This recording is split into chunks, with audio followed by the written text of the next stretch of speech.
Jesus, I am so grateful to you for bringing us through this difficult season. Thank you for your great mercy and compassion, and forgive me for at times doubting and complaining. Oh, if souls only knew the truth about you, they would have no fear keeping them from inviting you into their heart. Thank you, Lord, for your kindness to us. Well, my faithful family, enemies and friends alike, thank you for your prayers. They've taken hold, and God has strengthened us through your deep caring. Ezekiel usually has an episode a day, and today was no different. This time it was a Pakistani girl of 8 who is going home to Jesus very soon. When his travail began, we prayed for Ezekiel, but then I was reminded this suffering is intercessory for someone else, a little one. And we switched our intentions and began to pray for her. That's when Ezekiel received some knowledge about her situation. I am learning to go with the flow, so to speak. But soon after we began praying for her, his pain stopped. Thanks be to God. This one factor of not being able to relieve his pain has been the most difficult aspect of this, as I'm sure some of you already have experienced in your own families. It's very hard to see someone you love suffering and not be able to do anything for them. But pray. And partly because we know that it is intercessory, that even in our prayers, it's going to take time until the Lord releases him. But I'm also learning to offer that sacrifice to the Lord as well. It has been hard for me to connect with Jesus lately, as far as trysting time goes, although he has been present, and he's held me several times, and we've even danced together.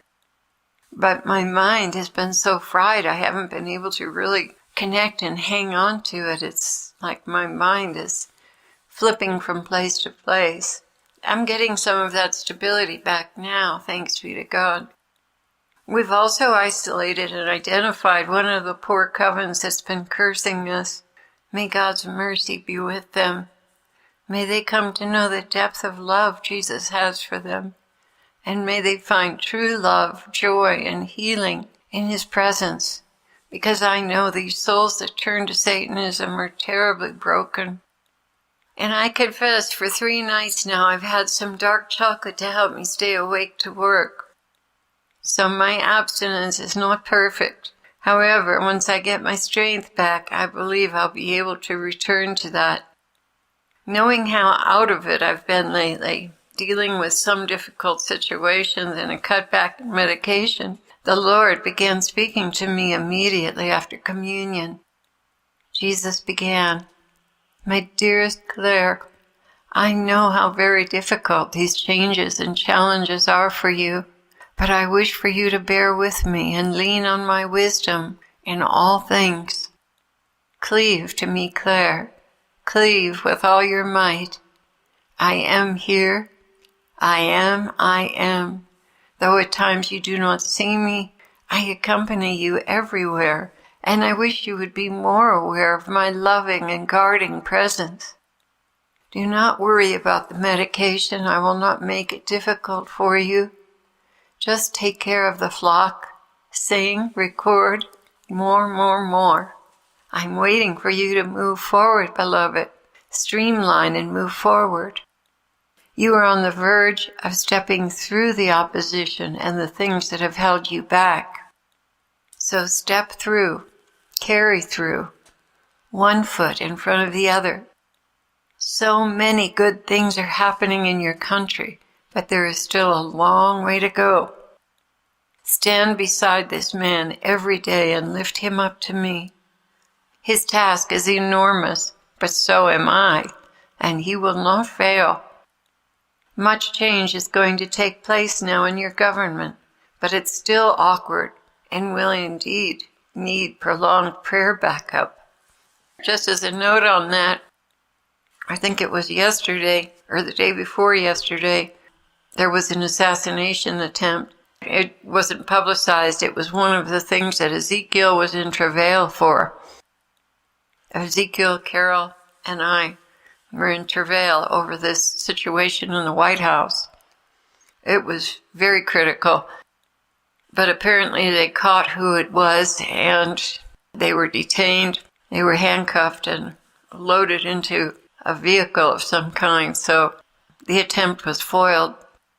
Before I go on back into the message, I just want to say that I think what the Lord is doing here, He's showing us when we go through these sufferings what we're suffering for, which is wonderful because it can help you to see that when you have travail or when you have difficult situations, you can trust that the Lord is at work in something very important, and it's your suffering that's backing it up. It's your Simon's cross that is interceding for the situation. The more critical the situation, the more He needs intercessors and people to stand in the gap. A very painful place to be. And continuing on with the message, Jesus continued, "You are not the only one experiencing problems latching onto your goals. The opposition has been tremendous, Clare, for almost everyone. But now I am releasing graces to move you ahead if you will just focus and persevere. These are my mandates to you right now. The mist is beginning to clear, but some are still stuck in the mud and the mire of opposition, and they will need help to get up and get going. My children, you have indeed run into many distractions and oppositions. Some of you have given up and are just sitting there in the mud with your mental wheels spinning. Okay, I understand what you've been through, but now it's time to get up and get back to the directions I've placed in your hearts. Climb out, my beloved ones, climb out. This time you will meet with success. But I need you to cleave to me with all your heart and strength for the motivation and startup you need. This season of muddy roads is now coming to a close, and I wish for you to get back up on the highways, moving steadily towards your missions and goals. Don't be cowed by former opposition. Plow through it and keep on going. I have assigned angels to make it easier for you, and the enemy will not get the upper hand if you persevere. These roadblocks will yield to my strength and power working through you, but you must keep meeting me in the secret place to have the motivation and strength you need to succeed. Your missions and the things I've put on your hearts to do did not happen randomly. I knew well before you were conceived what you were called to. Many of you have had to work through your flesh to find that place. Yeah, 40 years of it for me. Some of you have had glimpses, some have had tastes, and some have even been moving along until tremendous opposition and seemingly unending interruptions have pulled you away. I'm asking you now to return to what you're supposed to be doing and let nothing deter you or stand in your way. Some of the things that have come against you are going to yield to your best efforts this time. Others you will have to draw a line and plant a firm no, or you will continue to be ruled by them. It's up to you, dear ones. You have many things you could be doing with your lives. Choose the highest, the best, the one you are called to, and drop the others.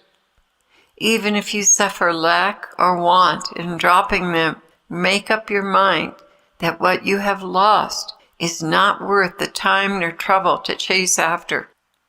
Do more with less, and you will move faster and smoother towards your goals. Choose to do only the essential things. Choose to hurt feelings if necessary to be able to move forward with my will. Choose what you know is right and learn to let go and live without the other things that have presented themselves as so pressing that you can't possibly live without them. Yeah, and that's just a huge smokescreen. Relatives, friends, jobs, Those things can stand in the way of your destiny if you allow them to. It's up to us to take the bull by the horns sometimes and say, I'm putting my foot down. I'm not going to continue to live my life for this lesser goal. I'm going to move into my highest calling with the Lord's help. And it's going to hurt some people around you, but it's not going to hurt the Lord. It's going to make Him happy with you. And in the end, you answer to Him. And you want to hear that when you come to the Lord. Well done, my good and faithful servant. You want to hear that. You don't want to hear, why didn't you do that when I called you to do it? Why did you let people and things hold you back in a lifestyle that you knew was inferior to what I was calling you to? Look at what you've lost. You don't want to hear that. I know I sure don't want to hear it. Jesus continued, you will find such joy and freedom in making these decisions that you will never regret them. But you will not be strong enough to do this unless you spend substantial time cleaving to me in prayer and worship. Keep your eyes constantly on me and the goals we have set together. In this way, the enemy will not be able to distract you off your purpose because we will be working together. I love you, dear ones. How tenderly I love you and have so many wonderful things in store for those who do not give up and are willing to step into their destinies. Those who persevere to the end and learn especially to take in stride losses, contradictions, and not crumple up into a ball of self-pity, those will have great joy. He chided me there and he said, right, Claire? Yeah, I got into a case of self-pity for a couple of days there. I renounced it and I asked him to take it away and poof, it was gone. Yes, Lord, guilty as charged. He continued, expect miracles from me, dear ones. We are moving out of the past into our future together. Expect miracles and fast forward motion. He certainly is faithful, heart dwellers. He is so faithful. He is so faithful. Keep that before your eyes and your heart and your mind all the time. God is faithful. He's so faithful. And I love that picture of the little girl. She wants her little teddy bear back that Jesus has. And he's got this great big teddy bear behind his back, a more beautiful, new big teddy bear for her. But she doesn't want to turn over her teddy bear. I guess she's still holding it and saying, but I love it, but I want it. Something like that. I used it for the cover of a message recently. Isn't that the truth? The Lord wants to give us better things, but we want to hold on to the old beat up familiar things, even when they're well past worn out in their wear and tear. And it's time for something fresh and new. So the Lord bless you and give you the courage. Give us the courage we all need not to allow ourselves to fall by the wayside, but to dig ourselves out of our pit and keep moving. And by the way, I want to mention to you, thank you so much, those of you who have been contributing to our mission. You have really made it possible for us to expand and stay steady, and we're getting more publications out, and a lot of things are going to be free. When we're done, we'll share with you the different venues we're going to be in. But it's made us possible to be very stable and get a lot of work done. And please, please forgive me. I haven't answered anyone personally in a long time. I have a stack of probably 30 letters on my desk. I just haven't been able to think straight to give you a proper thank you and answer you. So please forgive me for doing that. I'm trying to rally some help in that direction now so that I don't leave anyone behind. I really do hate it when I can't write back to people because I'm so overwhelmed with other things. So we're trying to work that out now to figure out how we can do that. But I want you to know that Ezekiel and I are deeply, deeply grateful for your support and your prayer support in taking care of us and our staff, our growing staff. The Lord has worked another miracle and brought a wonderful person in to replace the one who left. So we have so much to be grateful for. He is faithful. And I just want to thank you because you are His hands and His feet. And it's your good heart that has kept this mission alive and moving forward. Thank you so much.